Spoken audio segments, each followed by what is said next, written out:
दोस्तों, स्वागत है आपका मेरे YouTube चैनल इंग्लिश बाबू पर। और आज मैं फिर हाजिर हूँ आपके साथ एक नई स्टोरी लेकर। और दोस्तों, आज जो कहानी मैं आपके लिए लेकर आया हूँ ये एक शॉर्ट मॉरल स्टोरी है। बहुत ही प्यारी मज़ेदार कहानी है। कहानी सुनने में आपको मज़ा आएगा।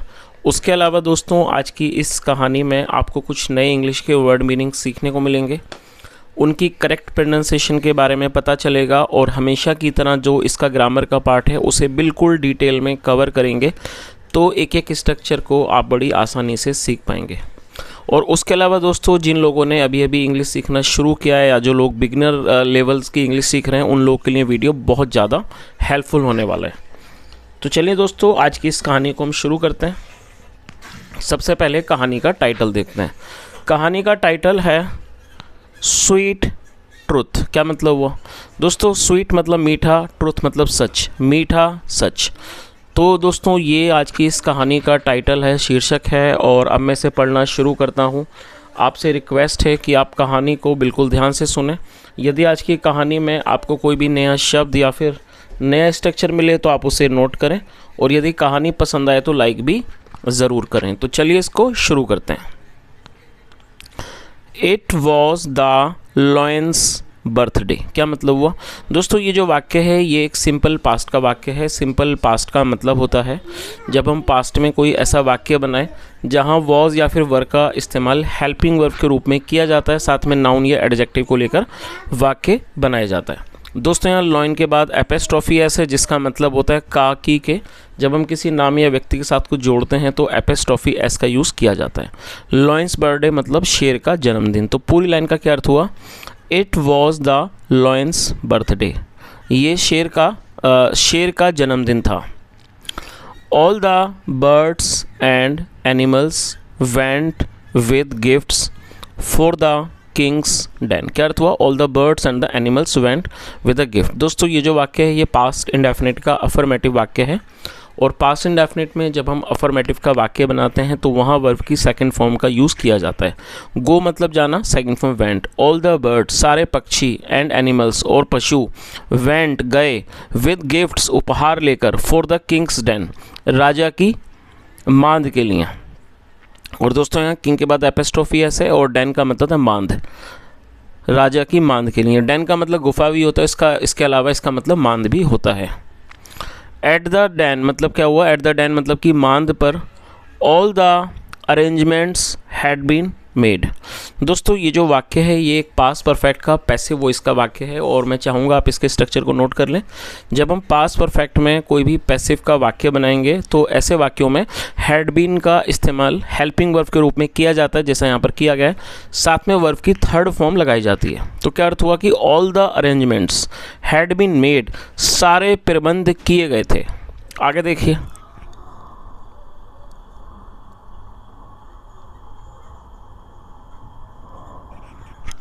The king had invited all the animals and birds for a grand feast. दोस्तों, इस वाक्य में हेड के साथ थर्ड फॉर्म का यूज़ किया गया। ये पास्ट परफेक्ट का वाक्य है। पास्ट परफेक्ट का मतलब होता है पास्ट में किसी क्रिया का पूरा होना, पाया जाना। आया था, गया था, लिया था, दिया था, चुका था, इस तरह के जो भी वाक्य होते हैं उनमें हेड का इस्तेमाल किया जाता है हेल्पिंग वर्ब के रूप में। साथ में वर्ब की थर्ड फॉर्म भी लगाई जाती है। इनवाइट का मतलब होता है किसी को निमंत्रित करना, और थर्ड फॉर्म में invited. The king had invited. क्या अर्थ हुआ कि राजा ने निमंत्रित किया था, या कह सकते हैं बुलाया था। ऑल द एनिमल्स सारे जानवरों को, एंड बर्ड्स और पक्षियों को, फॉर ए ग्रैंड फीस्ट। दोस्तों, फीस्ट को नोट कर लें। फीस्ट मतलब दावत, एक बड़ी दावत के लिए। पूरी लाइन का क्या अर्थ हुआ कि राजा ने सारे जानवरों को और सारे पशुओं को और पक्षियों को एक बड़ी दावत के लिए बुलाया था। All were present there. और ये भी सिंपल पास्ट का वाक्य है जहाँ पर वर का इस्तेमाल हेल्पिंग वर्ब के रूप में किया गया है। प्रेजेंट का मतलब होता है कहीं पर मौजूद होना, उपस्थित होना। ऑल वर प्रेजेंट देयर, सभी वहाँ उपस्थित थे। आगे देखिए। At the fixed time the cake was cut. और दोस्तों, ये जो वाक्य है ये पास्ट इंडेफिनिट का पैसिव वॉइस का वाक्य है। पास्ट इंडेफिनिट में जब हम पैसिव में वाक्य बनाएंगे तो वॉज या वर्ब का इस्तेमाल हेल्पिंग वर्ब के रूप में किया जाता है, साथ में वर्ब की थर्ड फॉर्म लगाई जाती है। दोस्तों CUT कट का मतलब काटना होता है और इसकी सेकंड और थर्ड फॉर्म भी कट होती है, तो यहाँ पर इसको थर्ड फॉर्म के रूप में इस्तेमाल किया गया। तो क्या अर्थ हुआ इस लाइन का? At the fixed time. Fixed time का मतलब होता है दिया गया समय, मतलब या इसको ऐसा कह सकते हैं कि पूर्व निर्धारित समय, मतलब एक निर्धारित समय पर the cake was cut, cake को काटा गया।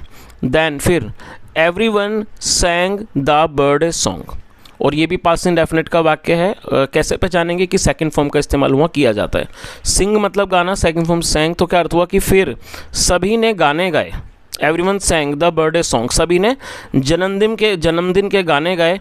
एंड इंजॉयड द फीस्ट, और दावत का आनंद लिया। इंजॉय मतलब आनंद लेना, सेकंड फॉर्म इंजॉयड। तो क्या अर्थ हुआ कि फिर सभी ने बर्थडे के मतलब कि जन्मदिन के गाने गाए और दावत का आनंद लिया। आफ्टर द पार्टी, पार्टी के बाद the lion noticed.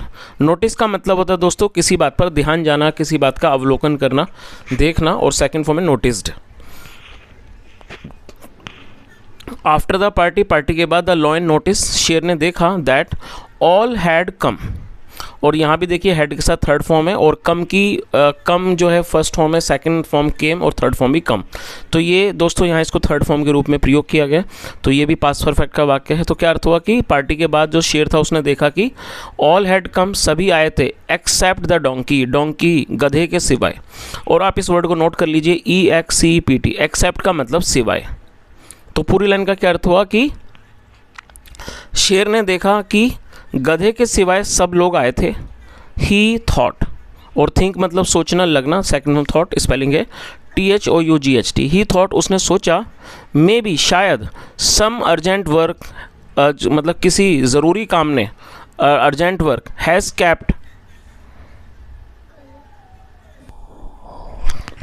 Kept him busy. तो पूरी लाइन का क्या अर्थ निकला? उसने क्या सोचा कि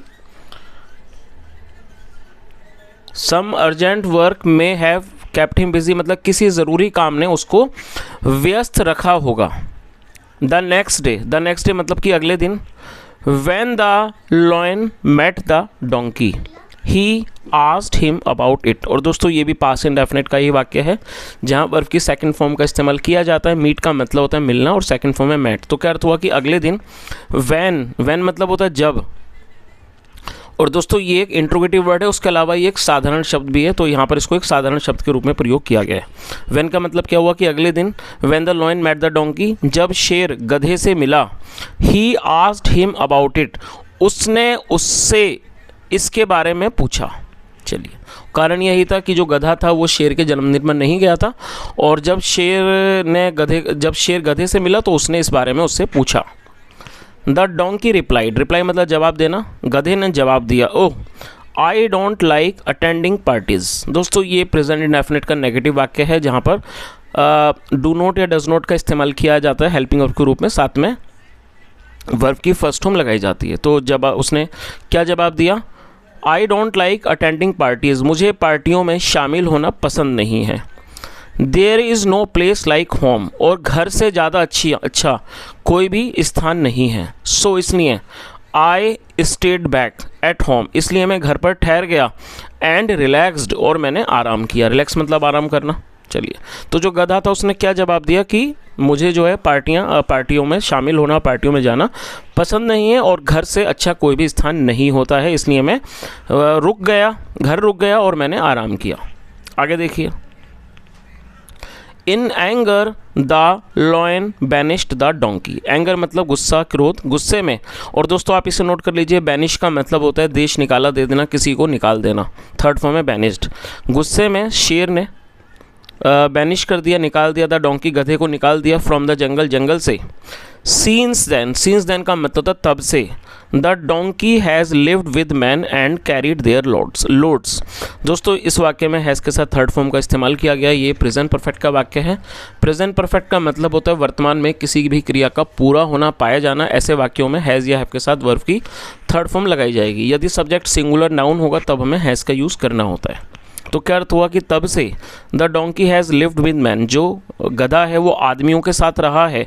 and carried their load, carry मतलब ढोना, और उसने उनके वजन को ढोया है।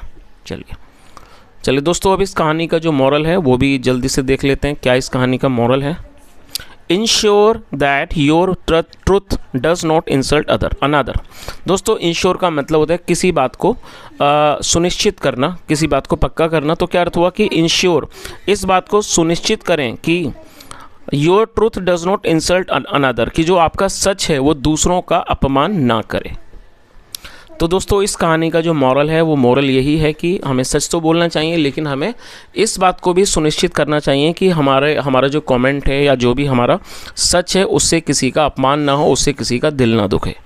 तो दोस्तों, ये आज की एक छोटी सी कहानी थी। यदि आपको अच्छी लगी हो, मेरा पढ़ाने का प्रयास भी आपको अच्छा लगा हो, आपने आज कुछ सीखा हो, तो आपसे रिक्वेस्ट है आप इस वीडियो को लाइक करें, दोस्तों के साथ शेयर करें, चैनल को सब्सक्राइब करें यदि आपने अब तक नहीं किया है। और यदि आपका कोई भी सुझाव हो तो कमेंट में ज़रूर बताएं। यहाँ तक सुनने के लिए thank you so much. Have a nice day.